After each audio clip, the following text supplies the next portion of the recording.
ընտրությունների անդամ չեմ ունեմ բաժնե տոմսերի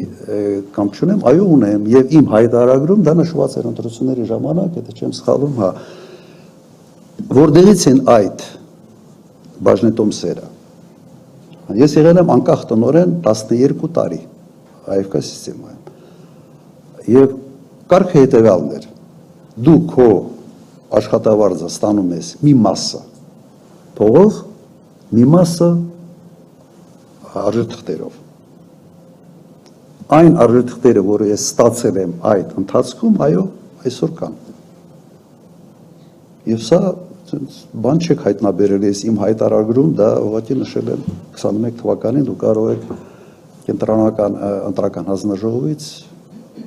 Առավել եւս որ նշել եք կարող եք ասել ինչքանն է ձեր բաժինը Ոայ չեմ հիշում շատ փոքր տոկոս է 0.00 չգիտեմ ինչ ընկերությունը շատ մեծ ընկերություն է դուք եթե ուզում եք պատկերացնել թե դա ինչ ծավալի ընկերություն է սենց ասեմ օրինակ ունի գյուղատնտեսական ակտիվներ ավելի քան 200,000 հեկտար վարելահող որոքվող մոտ 200-250,000 պատկերացրեք դա համեմատեք Հայաստանի հետ օրինակ ունի բժշկական ակտիվ մեծսի 120-ից ավել թե 150 բժշկական կենտրոններ հիվանդանոցներ ավելի շատ քան Հայաստանում ընդհանրապես եւ այսպես շարունակ կարող եմ շատ ասել հսկայական ընկերություն է եւ ավելացնեմ հաստատ ձեր սրտով չիլնելու բայց ավելացնեմ այդ ընկերությունում ես աշխատել եմ 12 տարի եւ բացի պետական կառավարման փորձից որը ես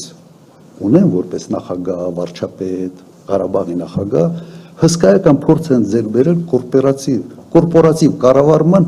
հսկայական մեծ ընկերության մեջ։ Դուք նշեք Հայաստանում որևէ մեկին, որը այդ կարգի փորձ ունի եւ պատերազմական եւ պետական կառավարման եւ մասնավոր հատվածում։ Նշեք գոնե մեկ մարդու անուն։ Եվ շնորհակալություն, որ դուք հիշեցրեցիք, որ ես AFK սիստեմայում անկախ տնօրեն եմ եղել 12 տարի շարունակ։ Եվ այս ունիկալ փորձը կարող է ծառայել հենց մեր ժողովրդին եւ Հայաստանի Հանրապետության շահերին։